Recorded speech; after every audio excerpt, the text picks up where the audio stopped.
여러분, 아이 영어 교육의 목적은 뭔가요? 점수인가요?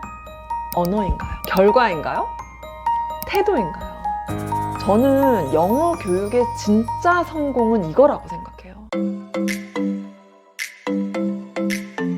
안녕하세요. 캐리스와 다니엘의 엄마 캐더마입니다. 여러분, 드디어 방학이 끝났습니다. 아니, 너무 좋아했나요? 제가 며칠 전에 캐모닝 글을 쓰다가 그날은 제가 제 책을 가지고 썼거든요. 제 책에 나온 내용을 조금 발췌를 해서 썼는데 이거는 그냥 글로 남기기 너무 아깝다. 영상을 찍어야겠다라고 생각을 해서 카메라를 켰습니다. 제가 일단 발췌한 내용을 좀 읽어드릴게요. 영어 공부의 진짜 목표. 저는 아이가 영어를 모국어처럼, 그러니까 80% 이상 유창하게 말하고 듣고 읽고 쓰는 게 목표라고 말씀을 드렸는데요. 사실 또 다른 목표가 하나 더 있습니다. 그건 바로 영어를 좋아하고 만만하게 여기는 것입니다. 사실 이게 진짜 목표예요. 솔직히 말씀드리면요, 여러분, 저희 아이들은 토플 점수, 수능 1등급 이런 거 없어요. 캐리스 같은 경우는 중학교 3년 내내 영어 성적이 상위권이었지만 수능 영어를 본 적도 없고 토플 점수도 없어요. 해본 적이 없어서. 그리고 다니엘도 영어 성적은 그냥 중상위권. 그러니까 시험 성적으로만 보면 압도적이다 하는 게 없습니다. 그런데 저는 제가 저희 아이들을 사교육 없이 초등 몰입 영어, 제 책에 쓴 이 방법대로 영어를 습득하게 한 것에 대해서 전혀 아쉬움이 없어요. 왜냐하면 저희 아이들은 영어를 두려워하지 않거든요. 다니엘 이야기 잠깐 할게요. 다니엘 같은 경우 지금도 제가 시키지도 않아도 학교를 다녀오면요, 무조건 흘려듣기 영어 영상을 자막 없이 보면서 막 깔깔거리면서 간식 먹는 게 아주 전자동입니다. 너무 편안하게 방학 내내는 또 이제 점심 먹을 때, 간식 먹을 때 자연스럽게 영어 영상을 즐겁게 봅니다. 영어가 얘한테는요, 공부가 아니라 그냥 컨텐츠예요. 재미있는 컨텐츠. 그리고 작년 1월에 이모 집이 이제 미국이잖아요. 거기 이제 2주를 다녀왔었거든요. 우리 다니엘 같은 경우는 특히 해외여행이 처음이었어요, 태어나서. 그래서 외국인을 직접 만나서 대화를 해본 게 처음이거든요. 당연히 첫날부터 유창하게 말한 건 아니고요. 원래 좀 이게 내향적인 성격도 있고 하니까. 근데 일주일 지나고 이제 마지막 일주일 동안은 정말 조카랑 같이 밤새 영어로 대화하면서 잠을 자더라고요. 그걸 보면서 제가 그냥 내가 원한 게 이거였지. 영어는요, 언어입니다. 도구예요, 여러분. 우리는 왜 자꾸 영어를 시험 점수로 재단을 하려고 할까요? 시험은 필요하면 공부를 해서 점수를 만들면 돼요. 그런데 영어에 대한 거부감, 두려움, 부담감, 우리는 울렁증이란 말 하잖아요.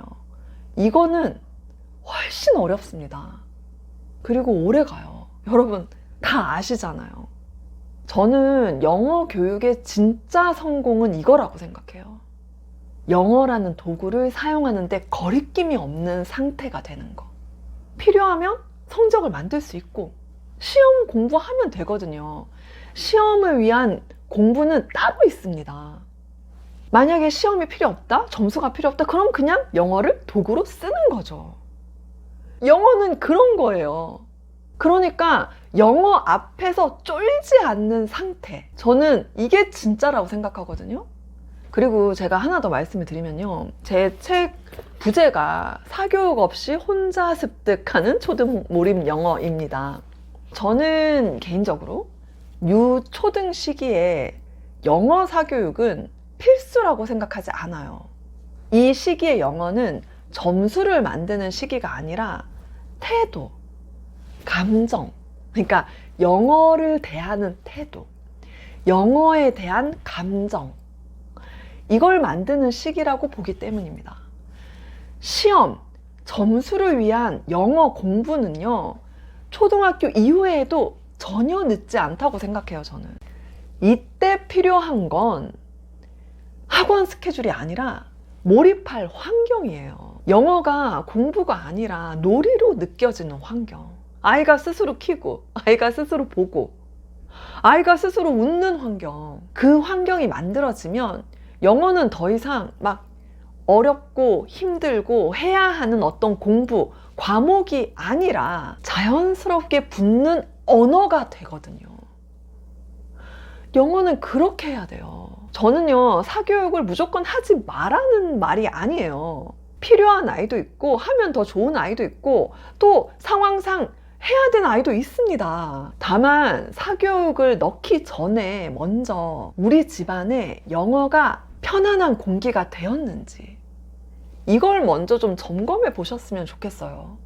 그리고 이걸 좀 먼저 만들어 주셨으면 좋겠어요. 영어를 좋아하고 영어를 만만하게 여기고 영어 앞에서 쫄지 않는 상태, 그게 먼저 만들어지면 성적은 뒤따라옵니다. 그래서 제가 오늘 이 영상을 찍게 되었고요. DM이나 또 댓글이나 이런 질문들이 항상 교육 아니면 영어거든요. 그래서 제가 성인이 되어서 영어에 쫄지 않는 상태가 되는 방법, 그리고 아이들 역시 영어를 도구로 아주 편안하게 만만하게 되는 상태가 되는 방법, 앞으로 제가 제 책 초등 몰입 영어를 가지고 시리즈로 하나씩 풀어보려고 합니다. 영어 유치원 학원 선택, 뭐 독서 루틴, 그리고 영어 노출 어떻게 하는지, 초등학교 1학년부터 6학년까지 로드맵. 단순한 점수가 아니라 우리가 방금 제가 쭉 이야기했던 영어에 쫄지 않는 상태 되는 그 목적, 그 목표를 위한 기준에 대한 이야기를 할 거예요. 엄마표 영어든 뭐 학원이든 영어 유치원이든 괜찮습니다.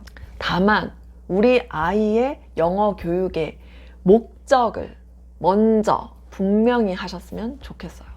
그 목적을 분명히 하는데 도움이 되는 이야기들을 제가 잘 해드릴 수 있을 것 같습니다. 그리고 그 목적을 달성하기 위한 방법들도 제가 잘 말씀을 드릴 수 있을 것 같아요. 여러분, 아이 영어 교육의 목적은 뭔가요? 점수인가요?